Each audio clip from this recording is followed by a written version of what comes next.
कहानी शरारती रघु और तालाब की 7 बहनें। बहुत पहले की बात है, एक गांव के पास था एक गहरा रहस्यमय तालाब।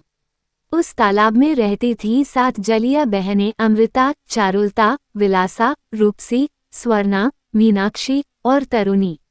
वे जल की रक्षक थीं, लेकिन इंसानों से छिपकर रहती थीं। गांव में एक शरारती लड़का था, रघु। वो हंसमुख, नटखट और जरा ज्यादा जिद्दी था।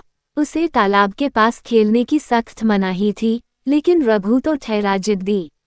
एक दिन रघु ने देखा कि तालाब का पानी अपने आप चमकता है, जैसे कोई भीतर नहा रहा हो।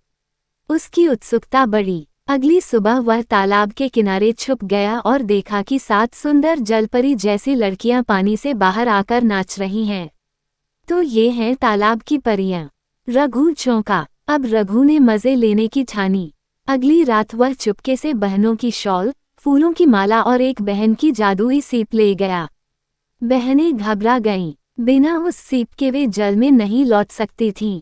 तरुणी, सबसे छोटी बहन, रोने लगी, अगर सीप वापस न मिली तो मैं सूख जाऊंगी। रघु दूर एक पेड़ के पीछे से ये सब देख रहा था। पहले उसे मजा आ रहा था, लेकिन तरुणी के आंसू देखकर उसका दिल पसीज गया। वह धीरे से आया और बोला, माफ करना, मैं तो बस खेल कर रहा था। अमृता, सबसे बड़ी बहन, बोली, शरारत और शराफत में फर्क होता है रघु। रघु ने तुरंत सीप लौटा दी और वादा किया कि अब वह तालाब की रक्षा करेगा।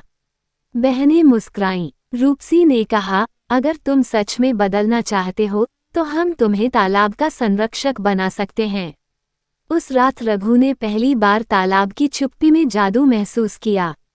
बहनों ने उसे एक चमकीला पत्थर दिया, जब भी तालाब को खतरा हो, ये गर्म हो जाएगा।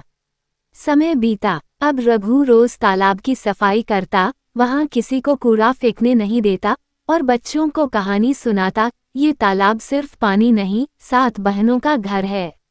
गांव वालों ने भी तालाब की कद्र करना सीखा। बहनों ने फिर कभी छुपने की जरूरत महसूस नहीं की। सीख, शरारत तब तक ही अच्छी है जब तक उसमें किसी का दिल न दुखे। और अगर गलती हो जाए तो दिल से माफी मांगना सबसे बड़ा जादू है।